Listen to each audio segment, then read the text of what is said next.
Professor, you've got me fine. My dust is better. You think I'm flying so high to catch a bird's eye full of who's next.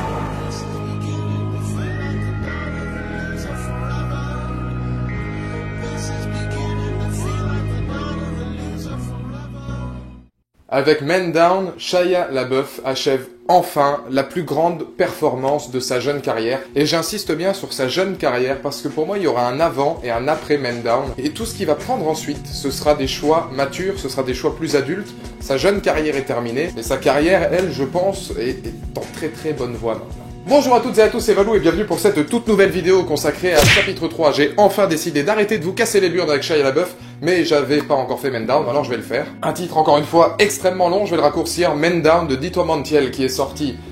On sait pas. C'est vrai que ce film est vraiment une blague à ce niveau-là.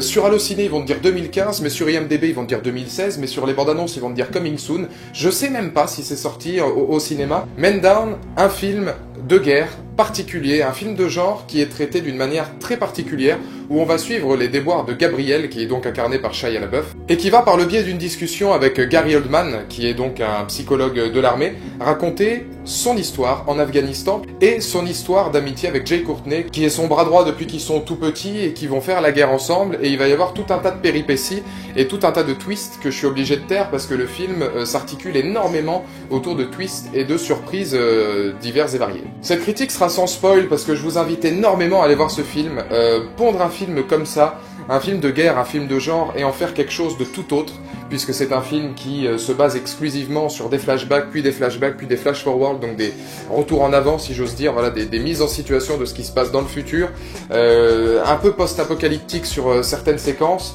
C'est vrai que c'est très particulier, mais j'ai trouvé que traiter le trauma de quelqu'un qui revient de la guerre en Afghanistan était vraiment bien vu. Et il y a une espèce d'aura dans ce film qu'avait déjà laissé paraître la bande-annonce et qui réussissait à recréer toute une ambiance en fait à un film en seulement 2 minutes 30, et j'ai retrouvé cette ambiance dans le film. Tout ce film mérite d'être critiqué sans spoiler, donc je vais pas pouvoir en dire grand chose, tellement tous les twists et toutes les mises en situation sont surprenantes. Et ce qui est vraiment très intéressant dans Man Down, donc, c'est ce côté, on va traiter le trauma, on va vraiment traiter l'après. Voilà, la psychologie de quelqu'un qui revient de la guerre, c'est ce que j'avais trouvé consternant dans Kong Skull Island, c'est que les mecs sont frais comme des gardons. On dirait que les gars reviennent juste du Super U et puis au final, la guerre au Vietnam, on s'en fout. Alors c'est vrai que le film n'était pas fait pour traiter de cette psychologie-là, mais quand même, quand tu reviens de la guerre, t'en restes pas indemne. Et là, tout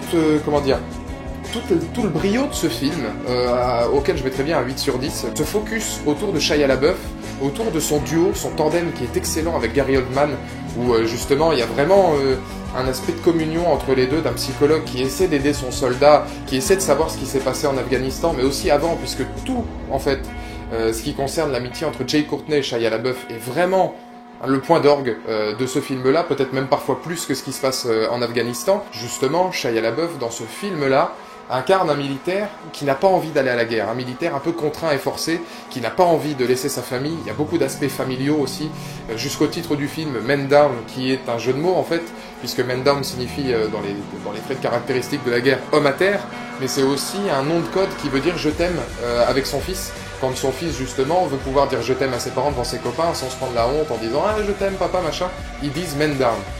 Et c'est vachement bien vu parce que jusqu'au titre en fait tu as l'essence du film. Man Down, c'est à la fois je t'aime vis-à-vis de la famille, un aspect un petit peu torturé de Shia LaBeouf avec sa femme, etc.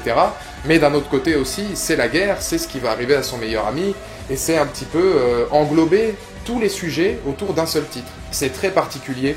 Il y a beaucoup de mises en situation post-apocalyptique où on se rend compte que dans une Amérique ravagée, Shia LaBeouf cherche son fils. Ça, c'est donc en flash-forward, c'est ce qui se passe plus tard. Et on comprend pourquoi, à la fin, toutes ces scènes-là sont mises dans ce film-là. Alors que pendant 1 heure sur les 1 heure et demie, tu te dis putain mais qu'est-ce que ça vient foutre là-dedans, l'univers post-apocalyptique. Tout a une raison. Alors vous allez me dire que je suis peut-être pas forcément super objectif, c'est vrai, parce que ce film-là, je veux dire, bon j'y suis allé quasiment à 100% pour lui. Hein. Il est vraiment très très bon dans ce film-là, cette espèce de torture, cette espèce tu as l'impression en fait de voir dans les yeux de Shia LaBeouf, tu as l'impression de voir dans son visage, dans son regard, dans ses émotions, tout ce qu'il a vécu. Alors que voilà, c'est la marque d'un grand acteur, quoi. T'as l'impression qu'il vit toutes les phrases qu'il peut dire, et j'ai vraiment adoré sa performance, et j'ai adoré ce que Dito Montiel, le réalisateur, en a fait de ce film-là. Faire un film de genre, un film de guerre, un peu à la Jared, où finalement la guerre c'est un prétexte. On va essentiellement s'articuler autour de l'esprit et autour de la psychologie du personnage qui revient de la guerre. À la place de Jai Courtney, j'aurais vu Jon Bernthal, parce que Jai Courtney, je pense, est un peu trop lisse pour ce rôle-là. Pas assez d'émotion, pas assez de charisme en fait. Je l'avais beaucoup aimé en Captain Boomerang, mais c'est vrai que Jai Courtney reste encore un petit peu trop lisse, je trouve. Quelqu'un comme Jon Bernthal, qui avait joué dans Fury, qui avait joué dans Walking Dead, donc c'est Shane, le Punisher, quelqu'un qui a l'habitude des rôles durs, un petit peu comme ça, des rôles de militaire pur. Je l'aurais trouvé excellent là-dedans, surtout que dans Fury, il connaissait déjà Shia LaBeouf, les deux s'adorent, donc c'est vrai que la communion aurait été encore plus intéressante. Et dans l'univers post-apocalyptique, il y a quelques scènes, voilà, où tu vois au niveau des effets visuels, des CGI, que bon, le budget est pas parti là-dedans, quoi. Mais comme le film n'est pas basé là-dessus du tout, et comme c'est vrai qu'à la base, je veux dire, on s'en fout, parce que l'intérêt n'est pas là du tout, hein, c'est pas un film d'action, c'est pas un film d'ambiance, c'est pas un film de SF. Au final, est-ce que c'est forcément un mal? Non. Mais j'ai vraiment très peu de choses négatives à dire, en même temps très peu de choses à dire tout court, parce que je veux vraiment que vous ayez la surprise. Tout ce que je peux faire, c'est vous encourager vraiment à aller voir Men Down. Et puis pour cette originalité qu'apporte le réalisateur au film de guerre, n'hésitez pas dans les commentaires ci-dessous à me donner votre point de vue, parce qu'on sait jamais, peut-être que vous l'avez vu. C'était pas prévu que je fasse cette critique, mais voilà, je suis dans mon collectif Shia LaBeouf en ce moment, donc bah les couilles, le gars fait un petit peu tout ce qu'il veut. Là, promis, hein, après, je vous ferai pas Transformers, mais c'est pas le soldat Ryan, c'est pas Tu ne tueras point, mais ça reste quand même très très sympa à regarder. Donc regardez-le.